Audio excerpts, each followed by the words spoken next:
ପିଲାମାନେ good morning. ଆମେ ଗତକାଲି ଅଷ୍ଟମ ସାଇନ୍ସ ବହି ଯେଉଁଟା ଜିଜ୍ଞାସା ତାର ଇଣ୍ଟ୍ରୋଡକ୍ସନ୍ ବିଷୟରେ କିଛି ଜାଣିଥିଲେ। ଆଜି ଆମେ ପିଲେ ଆଗକୁ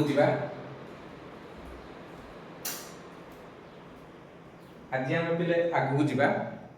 ଆମର ପିଲେ ପ୍ରଥମ ବିଷୟ ଅଛି ଅଣୁ ଜୀବ ଜଗତ। ଅଣୁଜୀବ ଜଗତ ତ ପିଲେ ଅଣୁଜୀବକୁ ବୁଝିବା ପୂର୍ବରୁ ମୁଁ ଯଦି ତୁମକୁ ଗୋଟେ ପ୍ରଶ୍ନ ପଚାରି ପିଲେ ତୁମମାନେ କ'ଣ କ'ଣ ଦେଖିପାରୁଛ, ନିହାତି ତୁମେ ଏମିତି ଆଖି ବୁଲେଇ ଦେବ, କହିବ ସାର୍ ଆମେ ହ୍ୱାଇଟ୍ ବୋର୍ଡ଼ ଦେଖିପାରୁଛୁ, ମାର୍କର ଦେଖିପାରୁଛୁ, ଏଇ ସାର୍ଟ ଦେଖିପାରୁଛୁ, କାନ୍ଥ ଦେଖିପାରୁଛୁ, ଫ୍ୟାନ୍, ଲାଇଟ୍, କବାଟ, ଚେୟାର ଏସବୁ ଦେଖିପାରୁଛୁ। ତାକୁ ଛାଡ଼ି ଯଦି ପଚାରି ପିଲେ ତୁମମାନେ ଛୋଟ ଜିନିଷ କ'ଣ ଦେଖିଛ, ତୁମମାନେ କହିବ ସାର୍ ଛୋଟ ମୋବାଇଲ ଦେଖିଛୁ, ଛୋଟ ବାଲି ଦେଖିଛୁ, ଛୋଟ ଗୋଡ଼ି ଦେଖିଛ। ତାକୁ ଯଦି ଛାଡ଼ିକି ପଚାରିବି ପିଲେ ତୁମେ ଆଉ କ'ଣ ଛୋଟ ଜିନିଷ ଦେଖିଛ, ତୁମମାନେ କହିବ ଗୋଟେ ପେପରରେ ଲେଖା ଥିବା ଛୋଟ ଛୋଟ ଅକ୍ଷର ବି ଦେଖିଛୁ। ପିଲେ ତୁମେ ଦେଖିଛ କି ତୁମ ଘରେ ତୁମ ଜେଜେବାପା ମାନେ ଗୋଟେ ଚଷମାଟେ ପିନ୍ଧନ୍ତି ଯେଉଁ ଛୋଟ ଛୋଟ ଅକ୍ଷରକୁ ପଢ଼ିବା ପାଇଁ। ଆହୁରି ମଧ୍ୟ ପିଲେ ବେଳେବେଳେ ଆମ ଜେମେଟ୍ରି ବକ୍ସରେ ଜ୍ୟାମିତି ବାକ୍ସ ଭିତରେ ଗୋଟେ ଛୋଟିଆ କାଚ ଭଳିଆ ଥାଏ, ଯେଉଁ କାଚରେ କି ଆମେ ଯଦି ଦେଖିବା ଛୋଟ ଜିନିଷରେ ଆମକୁ ବଡ଼ ବଡ଼ ଦେଖାଯାଏ। ଆମେ ପିଲାବେଳୁ ପିଲେ ଭଲସେ ପରିଚିତ ଅଛି ସେଇ କାଚକୁ। ସେଇ କାଚକୁ ପିଲେ ଦେଖି କହିଲେ କ'ଣ କୁହାଯାଏ? ସେଇ କାଚକୁ କୁହାଯାଏ କ'ଣ? ଜବ କାଚ। ତ ପିଲା ଆମେ ଭଲସେ ଜାଣିଛୁ ଜବ କାଚଟା ଗୋଟେ ଏମିତିଆ କାଚଟେ ହେଇଥିବ ଯେଉଁଟାକି ତାର ଏଇ ମଝି ଜାଗାଟା ଏମିତି ମୋଟା ହେଇଥିବ। ମଝି ଜାଗାଟା ମୋଟା ହେଇଥିବ, ସାଇଡ୍ ଆଡ଼କୁ ଏମିତି ସରୁ ସରୁ ହେଇଯାଇଥିବ। ସେଇ କାଚରେ ଯଦି ଆମେ ଦେଖିବା ଆମକୁ ସବୁ ଛୋଟ ଜିନିଷଟା ବଡ଼ ଦେଖାଯିବ। ଏବେ ପୁଣି ପିଲା ମନ ଭିତରେ ଆହୁରି କୋଶ୍ଚିନ୍ କରୁଛି, ଯଦି ଆମକୁ ଛୋଟ ଅକ୍ଷରଟା ବଡ଼ ଦେଖାଯାଉଛି ତାହେଲେ ଦୁନିଆରେ କେତେ ଛୋଟ ଜୀବ ବି ଅଛନ୍ତି ସେଇଟାକୁ ଦେଖି ହେବ କି ନାହିଁ? ତ ପିଲେ ଆମେ ଜୀବ ତ ଜୀବ ଜାଣିଲେ, ମାନେ ବାଘ, ଭାଲୁ, ଛେଳି, ଗାଈ ଏଇଟା ତ ଜୀବ ଜାଣିଛେ, ପୁଣି ଛୋଟ ଜୀବ କ'ଣ? ପିଲେ ଯେଉଁ ଜୀବ ଗୁଡ଼ାକ ପୁରା ଛୋଟ ଆମକୁ ଏମିତି ଖାଲି ଆଖିରେ ଦେଖାଯିବନି, ତାକୁ ସେଇ ଜବ କାଚ ପକେଇକି ଦେଖିବାକୁ ପଡ଼ିବ। ସେଇ ଜୀବକୁ କୁହାଯାଏ କ'ଣ? ଅଣୁଜୀବ। କ'ଣ କୁହାଯାଏ? ଅଣୁଜୀବ। ପିଲେ ଏଇ ଅଣୁଜୀବକୁ ଦେଖିବା ପାଇଁ ବୈଜ୍ଞାନିକ ମାନେ ସବୁ ଜବ କାଚ ବ୍ୟବହାର କଲେ। ସବୁ ଜବ କାଚକୁ ପିଲେ କିଏ ଆଡଜଷ୍ଟ କରିକି 2ଟା 3ଟା ଏମିତି ସବୁ ଲଗେଇକି ସବୁ ଗୋଟେ ଗୋଟେ ଯନ୍ତ୍ର ବାହାର କଲେ।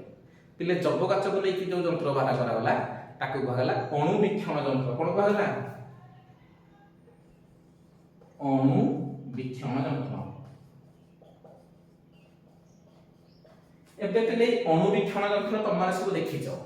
ପିଲେ ଏବେ ତ ତଥାପି ଗୋଟେ ଗୋଟେ ମେଡିସିନ ଷ୍ଟୋରରେ ଥିବ, ଯେତେବେଳେ ତମର ଦେହ ଖରାପ ହେଇଯାଏ ତମେ ହସ୍ପିଟାଲକୁ ଗଲା ପରେ ସେମାନେ ତମ ଆଙ୍ଗୁଠିରୁ ବା ଏଇଠୁ କୋଉଠୁ ଗୋଟେ ରକ୍ତ ନେଇକି ତାପରେ ଗୋଟେ ଟେଷ୍ଟ କରନ୍ତି। ଏବେ ତ ସବୁ କମ୍ପ୍ୟୁଟରରେ ଟେଷ୍ଟ ହେଇଯାଉଛି।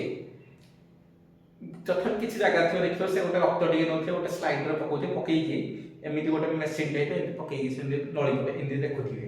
ସେଇଟା କୁହାଯାଏ ଅଣୁବୀକ୍ଷଣ ଯନ୍ତ୍ର। ସେଇଠି ପିଲେ ଜବ କାଚ ଲାଗିଥାଏ। ସେଇ ଜବ କାଚରେ ସେ ସବୁ ଛୋଟ ଛୋଟ ଜୀବମାନଙ୍କୁ ଦେଖନ୍ତି। ଏବଂ ସେଇ ଯେଉଁ ଛୋଟ ଛୋଟ ଜୀବ ଗୁଡ଼ାକ ଆମ ରକ୍ତରେ ସବୁ ଥାନ୍ତି, ଯିଏକି ରୋଗ କରନ୍ତି। ପିଲେ ସେଇ ଯେଉଁ ଛୋଟ ଛୋଟ ଜୀବ ଗୁଡ଼ାକ ଯୋଉରାକି ଆମେ ଦେଖିପାରୁନାହିଁ, ସେଇ ଜୀବକୁ କୁହାଯାଏ କ'ଣ? ଅଣୁଜୀବ। କ'ଣ କୁହାଯାଏ? ଅଣୁଜୀବ।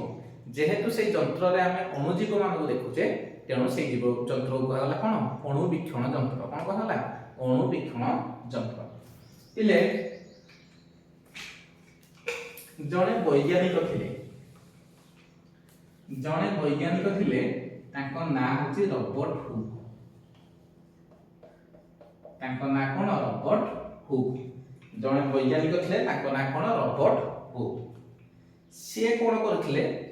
କେତେ ଗୁଡ଼େ ଜବ କାଚକୁ ଏକାଠି କରିକି ଗୋଟେ ଯନ୍ତ୍ର ତିଆରି କରିଥିଲେ, ଗୋଟେ ଅଣୁବୀକ୍ଷଣ ଯନ୍ତ୍ରଟି ତିଆରି କରିଥିଲେ। ସେଇଠି ସେ ସବୁ ଛୋଟ ଛୋଟ ଜୀବମାନଙ୍କୁ ଦେଖିବାକୁ ଚେଷ୍ଟା କରିଥିଲେ। ଏବଂ ସେଇ ଜବ କାଚରେ ସେ ଫାଷ୍ଟ ଦେଖିଥିଲେ କ'ଣ? ଗୋଟେ କର୍କୁ କାଟିଥିଲେ।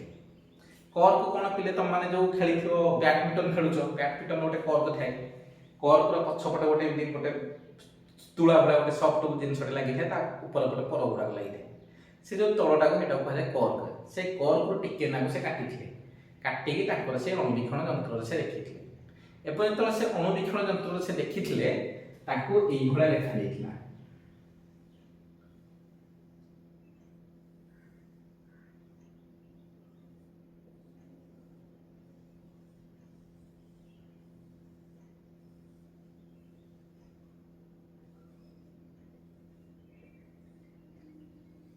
ସେଇଟା ତାକୁ ଏଇଭଳିଆ ଏମିତି ଛୋଟ ଛୋଟ ହେଇକି ଦେଖାଯାଇଥିଲା। ସେ ଏଇଟାକୁ ଦେଖିକି ସେଇଟା ଆଶ୍ଚର୍ଯ୍ୟ ହେଲେ। ସେ ଏବଂ କହିଲେ ଏଇ ଯୋଉ କୋଠରୀ ଗୁଡାକ ଏଇ କୋଠରୀ ଗୁଡାକର ସେ ନାମ ଦେଲେ କଣ? କୋଷ। କଣ ନାମ ଦେଲେ? କୋଷ। ଏଇ କୋଠରୀ ଗୁଡାକ ଗୋଟାକୁ ସେ କହିଲେ କଣ? କୋଷ। ପ୍ରତି କୋଠରୀ ଗୁଡାକ ଗୋଟେ ଗୋଟେ କହିଲେ କଣ? ସେ କୋଷ। ଏବଂ ସେ କହିଲେ ଏଇଟା ଏମିତିଆ ହେଇଛି ଯେମିତି ମହୁ ଫେଣାରେ ମହୁ ରହେ, ମହୁ ବସାରେ ଯେମିତି ଘରଟା ମହୁ ଫେଣାଟା ଯେମିତି ଯୋଉ ହେଇଥାଏ, ସେଇଟା ଯେମିତି ଇଏ ସେଇଭଳିଆ ହେଇଥାଏ। ଏବଂ ସେ ପ୍ରତି କୋଠରୀକୁ କହିଲେ ଗୋଟେ ଗୋଟେ କଣ? କୋଷ। ଏବଂ ସେଇଠୁ ସେ ତାଙ୍କ ଯନ୍ତ୍ରରେ ଖାଲି ପିଲେ କରକୁ ଦେଖିନଥିଲେ, ଆହୁରି କେତେ ସବୁ ଛୋଟ ଛୋଟ ଜୀବ ଗୁଡାକ ସବୁ ଦେଖିଥିଲେ। ସବୁ ଛୋଟ ଛୋଟ ସବୁ ଜିନିଷ ଯୋଉଗୁଡାକ କି ଖାଲି ଆଖିରେ ଦେଖାଯାଏନି, ତାଙ୍କ ଅଣୁବୀକ୍ଷଣ ଯନ୍ତ୍ରରେ ସେ ଦେଖିଥିଲେ। ଏବଂ ସେଇ ଯୋଉ ଯାହା ଦେଖିଥିଲେ ସେ ସବୁ ଚିତ୍ର ଆଙ୍କିଥିଲେ। ଯେମିତି ଏଇଟା ଗୋଟେ ଚିତ୍ର ସେ ଆଙ୍କିଥିଲେ, এইଭଳିଆ ସେ ଯୋଉ ଯୋଉ ଜୀବ ଗୁଡା ଦେଖିଥିଲେ ସବୁ ଚିତ୍ର ଆଙ୍କିଥିଲେ। ଏବଂ ଚିତ୍ର ଆଙ୍କିକି ସେ ଗୋଟେ ବହି ପବ୍ଲିଶ କରିଥିଲେ। ଏବଂ ସେ ବହିର ନାଁ ଦେଇଥିଲେ ମାଇକ୍ରୋଗ୍ରାଫିଆ। ମାଇକ୍ରୋଗ୍ରାଫିଆ।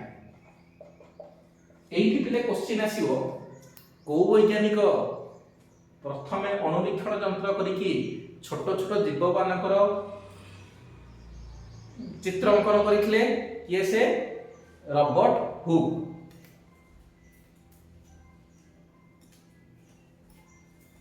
କିଏ କୋଉ ବୈଜ୍ଞାନିକ କରିଥିଲେ? Robert hook. ତାଙ୍କର କୋଉ ବହିରେ ସେ ସବୁ ଚିତ୍ର ଅଙ୍କନ କରିଥିଲେ? ମାଇକ୍ରୋଗ୍ରାଫିଆ। ସେ ପ୍ରଥମେ କାହାକୁ କାଟିକି ଅଣୁବୀକ୍ଷଣ ଯନ୍ତ୍ର ଦେଖିଥିଲେ? କର୍କକୁ। ଏବଂ ସେ କୋଉ ଭଳିଆ ଚିତ୍ର ପାଇଥିଲେ? ଏମିତିଆ। ଏବଂ ପ୍ରତି କୋଠରୀକୁ ସେ କଣ କହିଥିଲେ? କୋଷ। କଣ କହିଥିଲେ? କୋଷ। এই ସବୁ ଘଟଣା ଗୁଡାକ ରବର୍ଟ ହୁକ୍ କେତେ ମସିହାରେ କରିଥିଲେ? ନା 1665 ମସିହାରେ। କେତେରେ? 1665।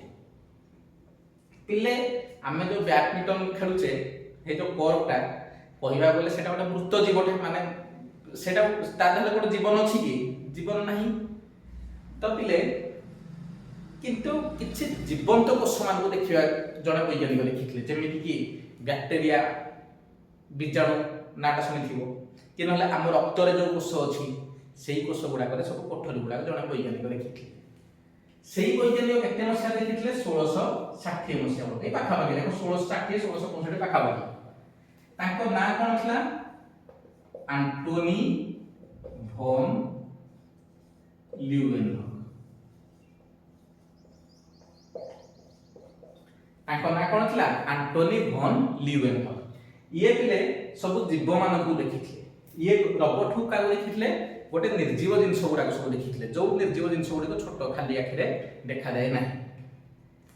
ଏବଂ ପିଲେ ଲିଉଏନହକ୍ କାହାକୁ ଦେଖିଥିଲେ? ଜୀବନ୍ତ କୋଷକୁ, ମାନେ କାହାର? ଆମ ରକ୍ତର କୋଷକୁ, ବ୍ୟାକ୍ଟେରିଆର କୋଷକୁ, ଏମାନଙ୍କୁ ସବୁ ଦେଖିଥିଲେ। ତ ପିଲେ ଇଏ ଯେହେତୁ ଜୀବନ୍ତ କୋଷକୁ ଦେଖିଥିଲେ, ଆଙ୍କୁ ପିଲେ କୁହାଯାଏ ଅଣୁଜୀବ ବିଜ୍ଞାନର ଜନକ। ଅଣୁଜୀବ ବିଜ୍ଞାନର ଜନକ।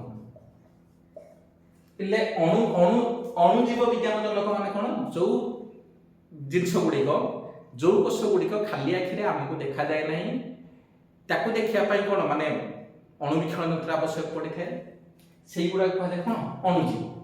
ଆଉ ଜୀବନ୍ତ ଅଣୁଜୀବକୁ ପ୍ରଥମେ କିଏ ଦେଖିଥିଲେ? Antonie van Leeuwenhoek. ଆଉ ନିର୍ଜୀବକୁ କିଏ ଦେଖିଥିଲେ?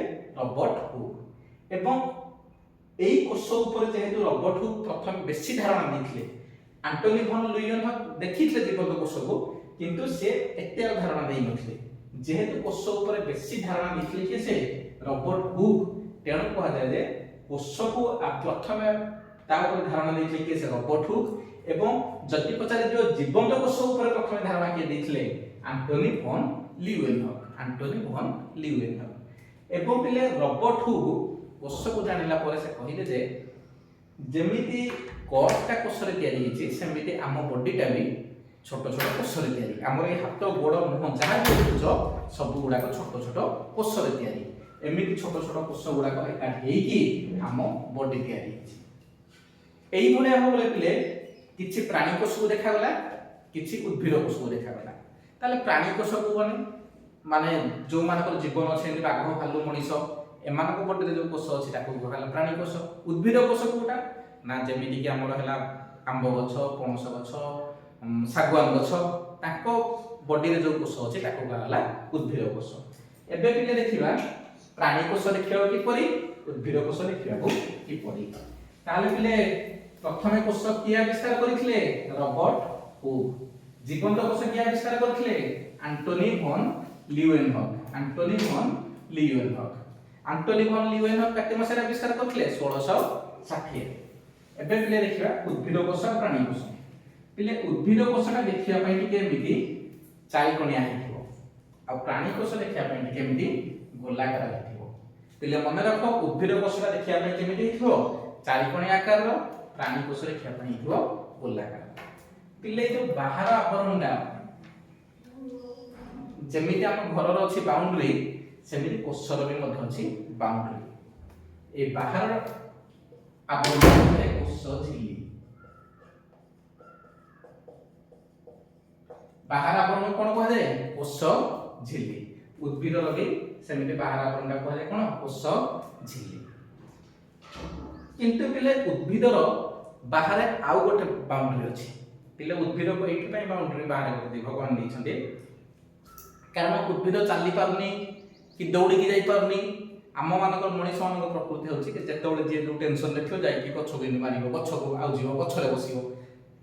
ତେଣୁ ଭଗବାନ କଣ କରିଛନ୍ତି? ତାକୁ ଟିକେ ମଜବୁତ କରିଛନ୍ତି ଏବଂ ତାର କୋଷ ବାହାରେ ଆଉ ଗୋଟେ ତା ପାଇଁ ବାଉଣ୍ଡ୍ରି ବନେଇ ଦେଇଛନ୍ତି। ପିଲେ ଦେଖ, କୋଷ ଝିଲ୍ଲି ଉଦ୍ଭିଦ କୋଷରେ ବି ଅଛି, ପ୍ରାଣୀ କୋଷରେ ବି ଅଛି, କିନ୍ତୁ ଉଦ୍ଭିଦ କୋଷରେ ଆଉ ଗୋଟେ ବାଉଣ୍ଡ୍ରି ବନେଇ ଦେଇଛନ୍ତି। ତା ନାମ ହେଉଛି କୋଷ ଭିତ୍ତି। ଉଦ୍ଭିଦ କୋଷରେ ଆଉ ଗୋଟେ ବାଉଣ୍ଡ୍ରି ଅଛି, ତା ନାମ ହେଉଛି କଣ? କୋଷ ଭିତ୍ତି। କିନ୍ତୁ ପ୍ରାଣୀ କୋଷରେ କୋଷ ଭିତ୍ତି ନାହିଁ। ଆଉ ପିଲେ ମଝିରେ ଆର ବି ଗୋଟେ ଗୋଲାକାର ଭଳି ଜିନିଷ ଅଛି, ଆର ବି ଗୋଟେ ଗୋଲାକାର ଭଳି ଜିନିଷ ଅଛି। ପ୍ରାଣୀ କୋଷରେ ବି ଗୋଲାକାର ଦେଖାଯାଏ, ଉଦ୍ଭିଦ କୋଷରେ ବି ଗୋଲାକାର ଦେଖାଯାଏ। ଏଇ ଯୋଉ ମଝିରେ ଗୋଲାକାର ଜିନିଷଟା ଆ ନାଁ ହେଉଛି ନ୍ୟଷ୍ଟି।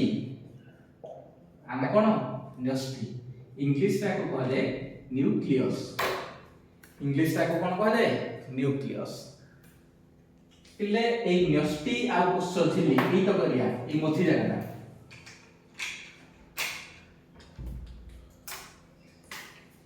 এই মঝি এরিয়ারে কিছু রস ଅଛି এবং অন্যান্য কিছু কোষ অঙ্গিকা আছে। কোষ অঙ্গিকা মানে কোন? যেমিতি আম বডিরে আঙ্গুটি, কান্ধ, পাকুলি, এরা যেমন গোটে গোটে অঙ্গ, সেমিতি কোষর কিছু অঙ্গ আছে। কোষর অঙ্গর নাঁ টিকে শুনি থাকা কানে বাজি থাও, মাইটোকন্ড্রিয়া, লবক, রসধানী, এইগুলা হচ্ছে কোষ অঙ্গিকা।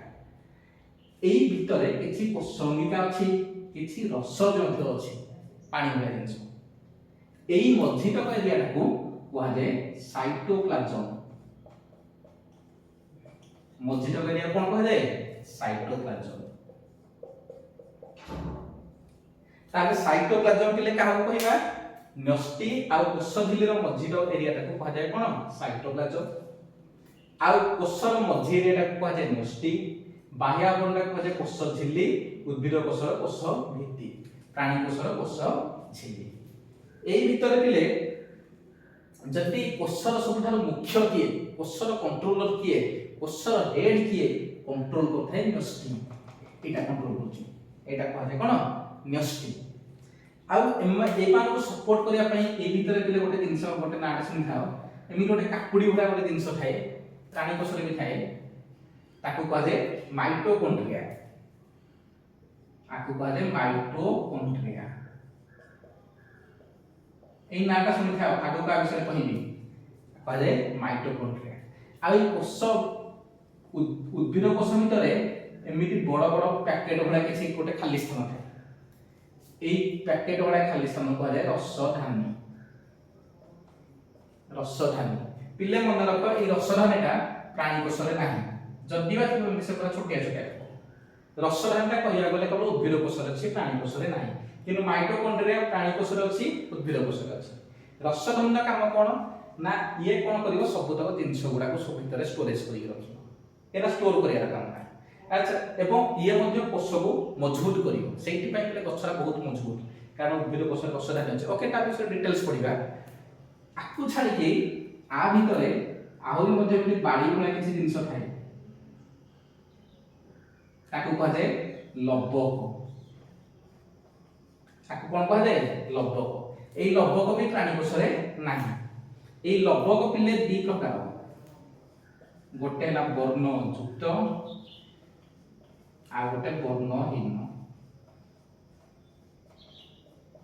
जोटा वर्णयुक्त ताकू कह जाए हरित लबक। इंग्लिश ताकू कह जाए क्लोरोप्लास्ट।